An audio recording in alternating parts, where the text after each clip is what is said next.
Well, our U.S. correspondent Simon Marks joins us now for more. Simon, good evening to you. Good evening for us, of course, on our side. This is one of those stories that certainly is going to capture the attention of many South Africans for all the reasons that you can imagine. But let's start with this fallout in this relationship. And I wondered whether we can say that these two, one could consider were thick as thieves. But let's go back to what this relationship really has looked like. I think back to just after the inauguration of Donald Trump, already some murmurings around, well, this relationship not necessarily going to last very long, that we expect to fall out. It hasn't even been 6 months, and yet here we are. But can we start with the back and forth that we see being shared between the two recently? Bring us up to speed with that.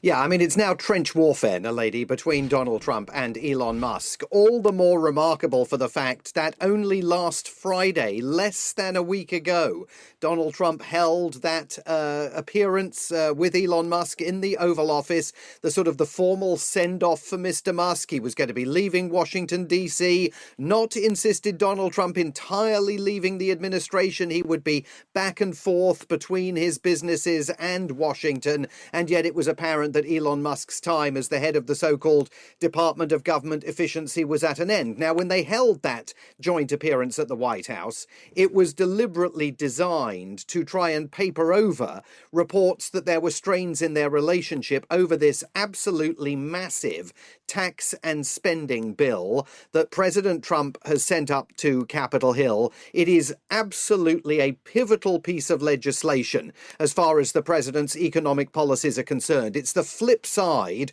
to the trade war coin, because the White House now concedes the trade war is going to lead to supply chain shortages here. It's going to lead to what they call a blip in inflation. It's going to lead to price rises. So the idea behind the tax and spending package is that it stimulates the economy and creates growth that would otherwise be threatened by the tariffs. And Elon Musk doesn't like this tax and spending bill because he argues it is going to swell America's deficit by another $2.5 trillion.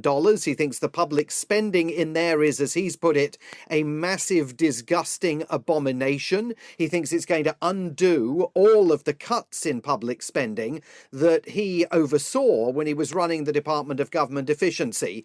And of course, he also doesn't like the fact that the legislation does away with the federal government's electric vehicle mandate, declaring as a priority for US government policy that we should be moving in this country towards electric vehicles. That's being done away with in this legislation. And of course, that's very bad news for Elon Musk's Tesla. So today, absolute trench warfare has erupted after Elon Musk spent most of Wednesday taking to his own social media platform X and excoriating the bill, excoriating Republicans for supporting President Trump by inference, suggesting that President Trump had kind of betrayed the core message of the Make America Great Again campaign. And today, Donald Trump, as you heard, hit back, describing his relationship with Mr. Musk in the past tense, and Mr. Musk back on his social media platform, continuing to take Donald Trump to task, even asking in the last few minutes if President Trump has been replaced by a body double, accusing President Trump of speaking falsely and of showing ingratitude towards Mr. Musk for the role that he says he played in delivering the White House to Donald Trump. Sure. So much to look at. So let's just look at what he was able to do, though, within Doge as he headed up that department, and we'll say that with inverted commas, if you will. But a lot of the targets that Elon Musk had set himself within government was to cut government spending, which he called runaway government spending. Hence, we saw even cuts around US aid. But the biggest issue within the US, of course, was the bloodbath for public servants. So when you see the falling out of the two, what has the public sentiment been? Because a lot of the frustration in the US has been the jobs bloodbath in the public sector. Yeah, absolutely. And look, I think we all thought months ago, even during the latter stages of the presidential election campaign, that eventually the bloom would go off the rose of this bromance. And who imagined, actually, that Elon Musk, for the early stages of the second Trump presidency, would, to all intents and purposes, become President Trump's de facto prime minister. Now that has all vanished, and it has done so after Elon Musk fell short of achieving the goals that he set for himself. He said he was going to trim $2 trillion of public expenditure here this year, and he fell $1.8 trillion short. So he didn't come close, even on his own figures, to attaining that target. But I think it's very important to underscore he had a huge impact. Anybody in the world who was on the receiving end of America's humanitarian and development assistance through the US Agency and International Development, many South Africans can testify to the impact that Elon Musk had, because he shredded USAID, he shuttered the Voice of America, the Consumer Financial Protection Bureau. He shredded hundreds of thousands of jobs here in the federal government, people who are officially in many cases still on leave, but in reality are never coming back to work, and day by day in greater numbers are being fired. So he had a massive impact here. That had an impact, a negative impact, on his own businesses, particularly Tesla, as his association with the government became more and more controversial. Important also to underscore, Naledi, Elon Musk was one of the principal Trump whisperers on the issue of South Africa. Right. That combative Oval Office meeting with President Cyril Ramaphosa, Elon Musk was in the room for it. And now he's not in the room, and he's not going to be in the room, it would seem, again, anytime soon. Yeah, that's actually where I wanted to go next, right? Because we go back to that meeting with President Cyril Ramaphosa. It was hard not to notice that Elon Musk did not say anything in that meeting. Was that already a sign that things were starting to fray between the two of them? But talk to me about just how much of an influence, and you talk about how he was the key whisperer for the president, but how much of an influence he would have had in portraying this white genocide narrative. And with the falling out, do we anticipate that we'll see Trump even starting to go back on even his views around our own country? Well, I think that's the really interesting question, isn't it? I mean, clearly, by his presence in the Oval Office that day, and by the time that meeting took place, we'd already been told that Elon Musk was exiting. He was going to go back to his businesses. He told Tesla shareholders that he was going to be returning to the day job.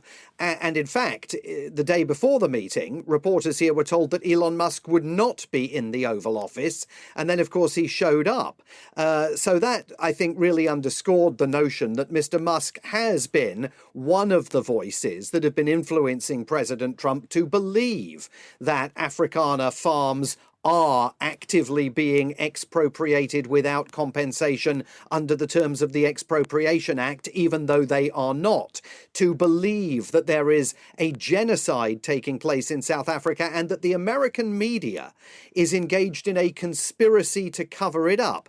Elon Musk, definitely one of those voices advancing those arguments, but not the only one. So with Elon Musk now on the outs with President Donald Trump, I mean, that presumably silences any influence that he had in terms of framing policy towards South Africa in President Trump's ear. But there are other people, including Joel Pollak of Breitbart News, Peter Thiel, the founder of PayPal, and others who have had significant influence as well. Yeah. And so whether President Trump in any way is thinking of is rethinking his approach to South Africa as a result of this breach with Elon Musk, I think it's very much too early to reach that conclusion. I've got 20 seconds for this, but this is really just to indulge us a little bit, because you've got all this mudslinging reports about whether or not Elon Musk was using drugs while advising Trump, and you can talk to me about what we're understanding or clarifying around that. But the key takeaway is